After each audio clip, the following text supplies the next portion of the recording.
In a previous video, you pondered the question of why some apps are better than others. Here is a reason. Interactivity. Users want apps that respond to their input. That's why you need a way to manage user inputs effectively, and you do that with variables. Variables can be used, among other things, to enable developers to capture user inputs to create a more interactive user experience. In this video, you will learn how to declare variables and how to display their values on screen. You can temporarily store data using variables. The data stored as variables can be changed and reused depending on the condition or on information passed across the application.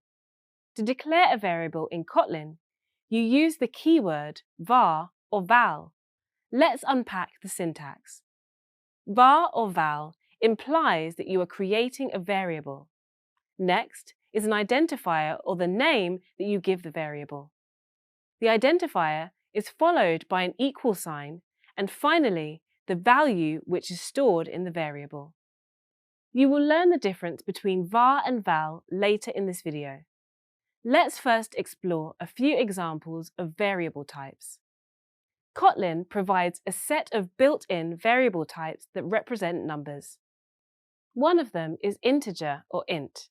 For instance, you can have a variable total count, which is an integer variable and has a value of 25. Another variable type is string, which is a collection of characters. You can have a variable called country as a variable of the string type, and its value can be United States. But say you do not know the value of the variable yet. Fortunately, you can also declare a variable without assigning a value right away. However, this is only possible if you specify the type. Let's declare a variable with an identifier called color and set the data type as string.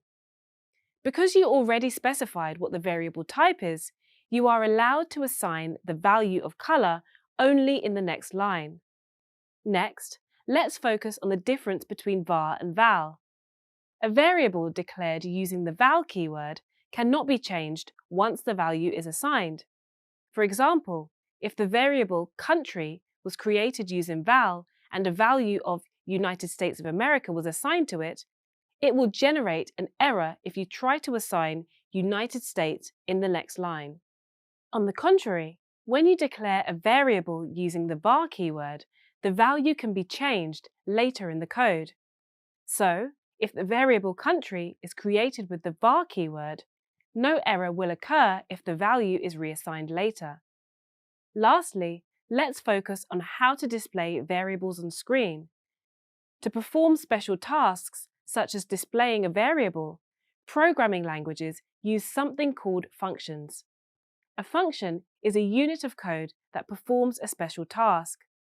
To display a variable on screen in Kotlin, you use a Printline function, like many other programming languages. To write a Printline function, you type println followed by a set of parentheses. You then add the variable identifier in between the parentheses.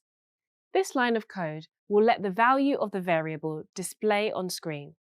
Let's explore a few examples of the Printline functions. Say you have a variable first name that has the value of Michael, and in the next line, the Printline function that includes the word hello, a space between quotation marks, a plus sign, and the variable first name.